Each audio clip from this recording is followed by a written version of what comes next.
I'm George Soros. They call me the man who broke the Bank of England, and I've made billions from economic chaos.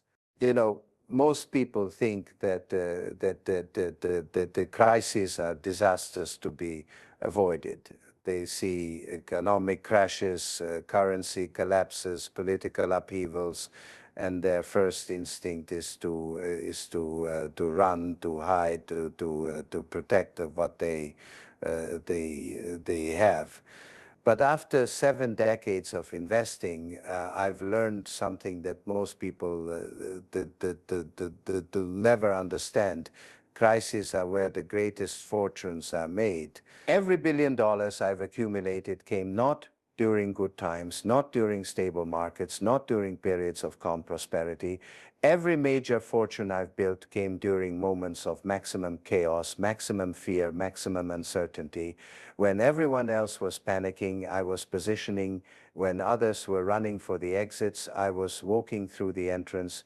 In 1992, when Britain was desperately trying to defend the pound, and everyone believed the Bank of England was too powerful to defeat, I saw a crisis brewing beneath the surface. I bet $10 billion against the pound and made over $1 billion in a single day when the crisis finally erupted. During the 1997 Asian financial crisis, when currencies were collapsing across Southeast Asia and everyone was calling it a regional disaster, I saw systemic opportunities. While others were fleeing emerging markets, I was positioning for the inevitable recovery and the structural changes that crisis would create. In 2008, when the housing market was imploding and financial institutions were collapsing, when everyone was predicting the end of capitalism itself, I saw the crisis creating once-in-a-generation buying opportunities for those with the cash and courage to act. But here's what's crucial to understand. I didn't get lucky. I didn't just happen to be in the right place at the right time. I have a systematic method for identifying crises before they fully emerge, positioning for maximum benefit while everyone else is paralyzed by fear, and turning moments of maximum panic into moments of maximum profit. This isn't about being insensitive to human suffering or celebrating economic hardship. Crises are genuinely painful for millions of people, and I don't take that lightly. But crises are also inevitable features of economic life. They're going to happen whether I participate or not. The question isn't whether you'll experience crises. The question is whether you'll be prepared to benefit from them or be destroyed by them. Most people approach crises defensively. They try to preserve what they have, to avoid losses, to wait for things to return to normal. But this defensive mindset is exactly what keeps them poor. By the time things return to normal, all the opportunities have been claimed by investors who acted decisively during the chaos. Today, I'm going to share my complete crisis investing method, the systematic approach I've developed over 7 decades for identifying brewing crises, positioning for maximum advantage, and turning economic disasters into personal fortunes. This isn't theory. This is the actual methodology that has generated billions of dollars in profits during every major crisis of the past 50 years. I'll show you how to spot the warning signs that others miss, how to position yourself before the crisis hits, how to act decisively when panic reaches its peak, and how to exit at the right time as recovery begins. Because the next crisis is coming, they always are, and you can either be a victim or you can be ready to profit. Method component 1. Identify unsustainable systems. The foundation of crisis investing is recognizing systems that appear stable on the surface but contain internal contradictions that make them unsustainable over time. Crises don't emerge from nowhere. They develop when systems become stretched beyond their breaking points. I look for situations where governments, institutions, or markets are trying to maintain positions that require increasingly expensive interventions. The more effort required to maintain stability, the more unstable the system actually becomes. Before the 1992 pound crisis, Britain was trying to maintain a fixed exchange rate with Germany, while their economies needed completely different monetary policies. Germany needed high interest rates to fight reunification, inflation. Britain needed low rates to combat recession. This contradiction was mathematically unsustainable. The Bank of England spent billions defending the pound, but each intervention weakened their position because maintaining the artificial rate damaged Britain's economy, making the artificial rate even less sustainable. They were trapped in a reflexive loop where their defense mechanisms were creating the conditions for their own failure. I recognized this pattern and positioned accordingly. When unsustainable systems finally collapse, they don't collapse gradually, they collapse suddenly and completely. The pound didn't decline slowly over months. It collapsed in a single day when the system reached its breaking point. During the 2008 housing crisis, I identified a similar pattern. The system required ever-increasing house prices to remain stable. Rising prices supported consumer spending through home equity loans. Consumer spending supported employment. Employment supported incomes that could service larger mortgages, but this required house prices to rise faster than incomes indefinitely, mathematically impossible. The more the system relied on rising house prices, the more vulnerable it became to any factor that might slow price appreciation. When the reflexive loop reversed, the same mechanisms that had driven prices up drove them down with devastating speed. To identify unsustainable systems, I ask, what does this system require to continue functioning? Are those requirements becoming more expensive or difficult to meet over time? What would happen if one key assumption proves incorrect? Systems that require perfect conditions indefinitely are crises waiting to happen. Method component 2. Position before the crisis hits. Most investors wait until crises are obvious before they act, but by then it's too late to achieve maximum profits. The biggest returns come from positioning before the crisis becomes apparent to the general public.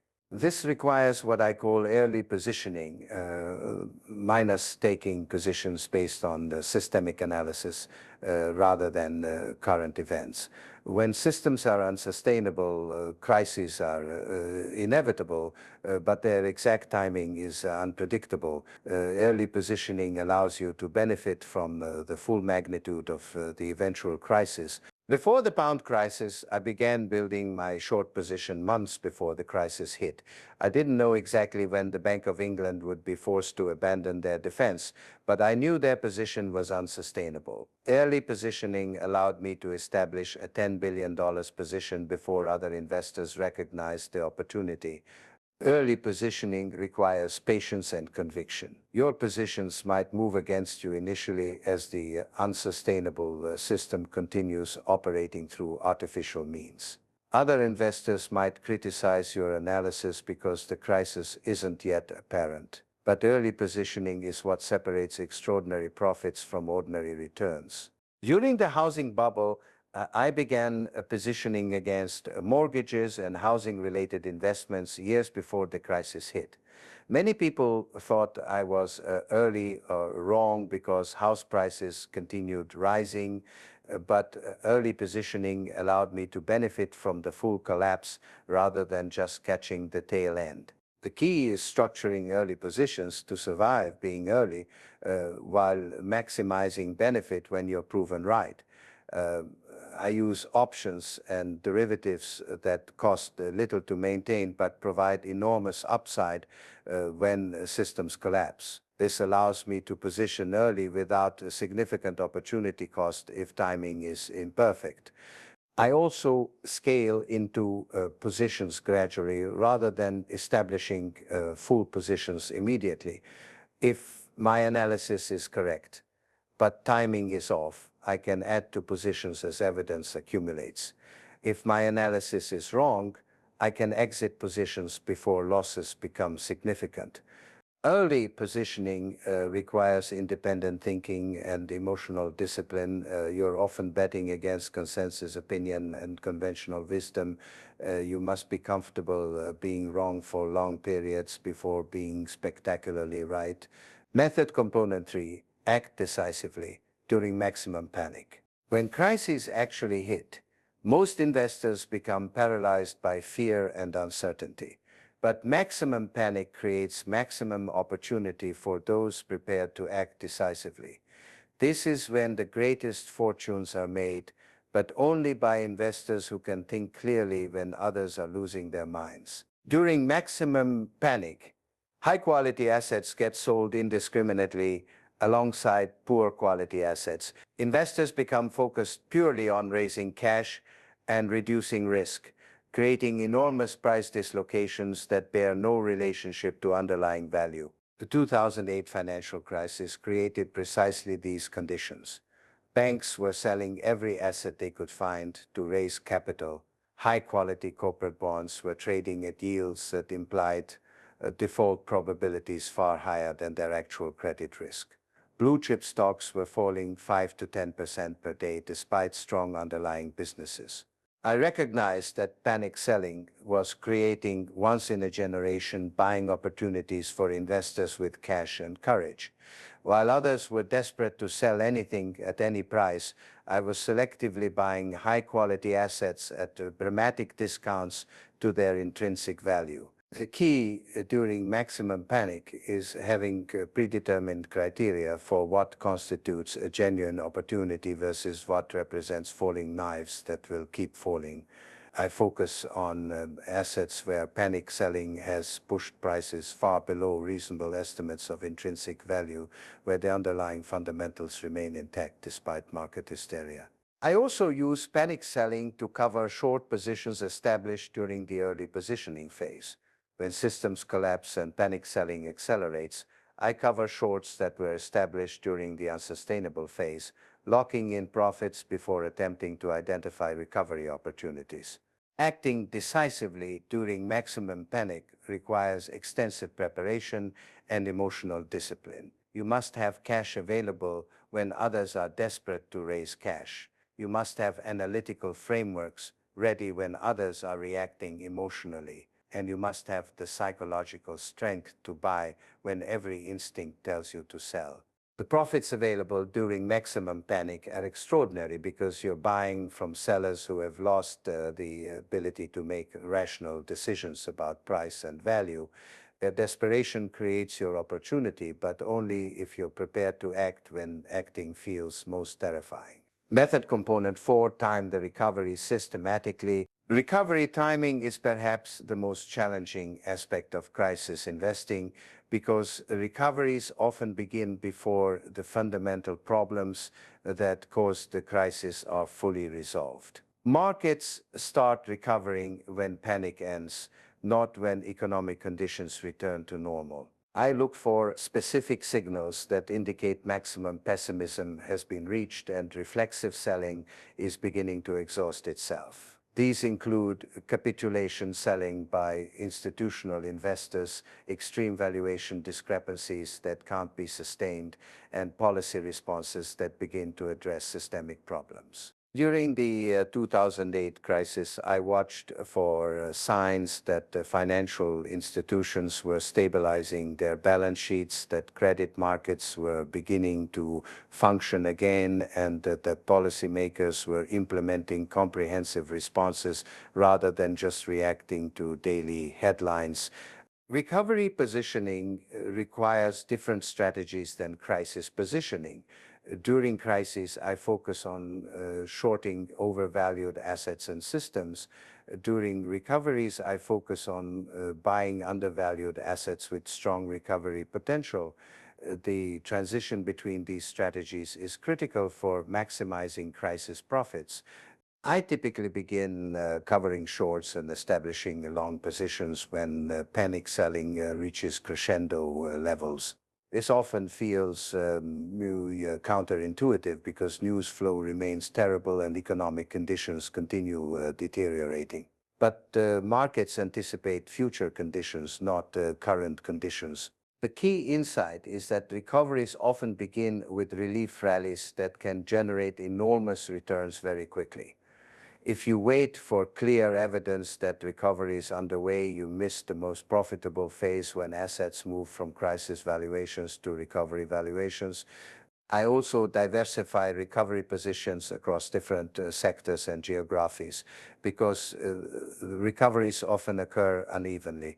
Some markets and sectors recover quickly while others lag significantly. By diversifying recovery positions, I capture upside to wherever it emerges first. Timing recovery systematically means having predefined criteria for when crisis positioning should transition to recovery positioning. Emotional decision-making during this transition is particularly dangerous because the shift from maximum pessimism to cautious optimism can happen very rapidly. Method component 5: manage risk through every phase. Crisis investing generates extraordinary returns, but it also involves extraordinary risks. Without proper risk management, what should be wealth-building opportunities can become wealth-destroying disasters. Risk management must be systematic and consistent through every phase of the crisis cycle. During the early positioning phase, I manage risk by limiting position sizes and using instruments that provide asymmetric payoffs. I never risk more than I can afford to lose completely, even when I'm highly confident in my analysis. Early positions are essentially options on future crisis development. During the crisis development phase, I manage risk by scaling positions based on evidence that the crisis is unfolding as anticipated. If systems are collapsing faster than expected, I might increase position sizes. If systems are proving more resilient, I might reduce positions or take partial profits. During maximum panic, risk management focuses on maintaining the liquidity and emotional discipline necessary to act decisively. I keep substantial cash reserves specifically for crisis opportunities. I also use stop losses on positions that move significantly against me during panic phases. During recovery positioning, risk management involves avoiding the temptation to hold positions too long as recoveries mature into new bubble cycles. Recovery positions that generate 100% or 200% returns can be difficult to exit, but holding them too long can turn extraordinary gains into ordinary losses. I also manage risk by diversifying across different types of crises and different phases of crisis cycles. I don't put all my capital into currency crises or real estate crises or political crises. I maintain positions across different systems and different timelines to reduce the impact of any single analysis being wrong. The psychological aspects of risk management are particularly important during crisis investing. Fear and greed become magnified during extreme market conditions. Having systematic rules for position sizing, profit taking, and loss cutting prevents emotions from overriding analysis when stakes are highest. Most importantly, I never let crisis investing represent my entire investment strategy. Crisis positions are typically 20 to 30% of my total portfolio, with the remainder in more stable, diversified investments. This ensures that even if my crisis analysis is completely wrong, the impact on my overall wealth is manageable. Bringing it all together, crisis investing isn't about predicting specific events or timing exact market movements. It's about understanding that systems containing internal contradictions will eventually reach breaking points and positioning to benefit when they do, while managing the substantial risks involved. The method works because crises create temporary dislocations between price and value that can be enormous in magnitude. During stable periods, markets are relatively efficient. During crisis periods, markets become highly inefficient as fear and forced selling overwhelm rational analysis. My crisis investing method has generated billions of dollars in profits over 7 decades because it's based on permanent features of human psychology and economic systems rather than temporary market conditions. Systems will continue to become unsustainable. Panic will continue to create buying opportunities. Recoveries will continue to reward patient capital. But this method requires discipline, preparation, and emotional strength that most investors don't possess. You must be willing to position against consensus opinion, act when action feels most dangerous, and maintain systematic approaches when emotions are screaming at you to abandon your plans. The next crisis is coming. They always are. The question isn't whether you'll experience it. The question is whether you'll be prepared to turn it into opportunity. Those who are prepared can build extraordinary wealth during moments of maximum chaos. Those who aren't will join the ranks of crisis victims rather than crisis profiteers. After 7 decades of turning crises into opportunities, I can tell you that the rewards justify the risks for those disciplined enough to follow systematic methods rather than emotional impulses. Crisis investing isn't for everyone, but for those who master it, it's the fastest way to build generational wealth.